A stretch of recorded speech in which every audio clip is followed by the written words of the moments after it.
Another episode of Texas Nation. I'm your host, Grant Levenson.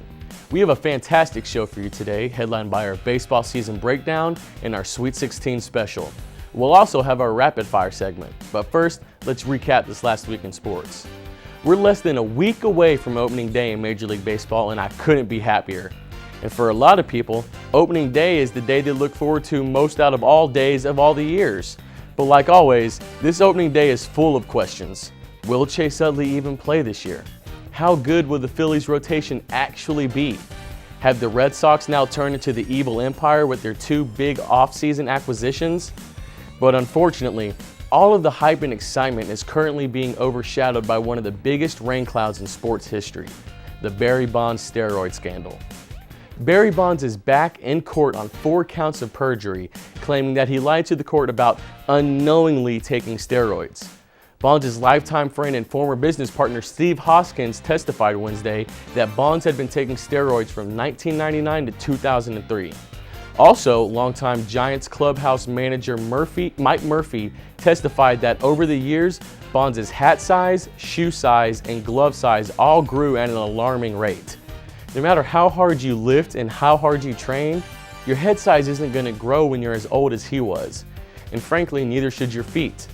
I agree with what Jim Rome said.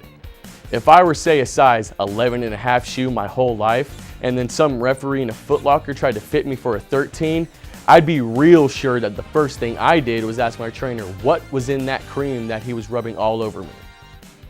The only way Bonds didn't knowingly take steroids is because he didn't ask.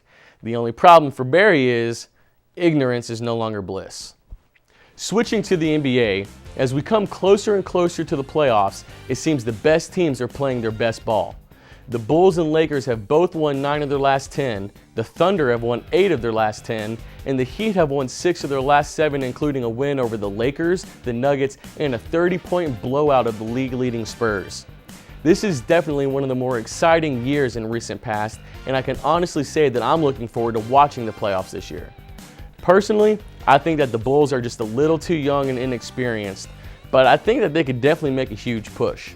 The Lakers are looking like a team who's about to win their 3rd consecutive championship, and the Heat are finally catching fire against teams above 500. So will the Heat's talent take them to the championship, or will it be the youth that carries the Bulls, or will the Big Three carry the Celtics? And when it comes to the West, will Kobe carry the Lakers, will the veterans of the Spurs carry them, or will the youth carry the Thunder? Only time will tell. But now to talk a little March Madness. The Jimmer Fredets couldn't hold on in overtime as they fell to Florida 83-74. Florida outscored the Fredets 15-6 in overtime. But in reality, Jimmer and BYU played a great game, but Jimmer was the only Cougar in double figures while Florida had 4 players. No matter how good and brilliant Jimmer plays, we all knew this was going to happen sooner or later.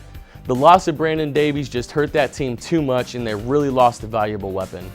They became too reliant on Jimmer, and they couldn't muster any points from anyone else. But on the other hand, Kemba Walker and UConn were more than enough to down the 2-seeded Aztecs. 36 points from Kemba and 24 points from freshman Jeremy Lamb propelled the Huskies to a 74-67 victory over San Diego State, moving them on to the Elite Eight. Kemba was able to dish the ball, drive the lane, and pull up with the J whenever he wanted.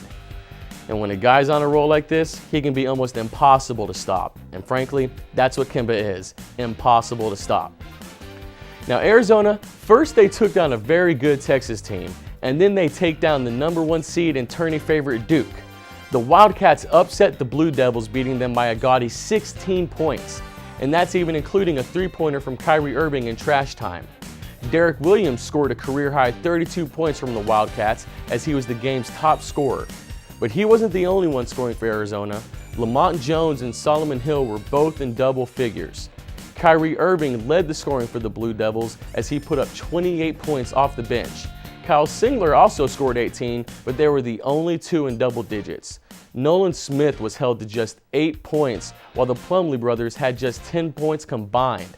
It looks like Coach K is going to have to wait until next year to pass Coach Bobby Knight for most wins all time. When we come back, we're going to get right into our rapid fire segment, so don't go anywhere.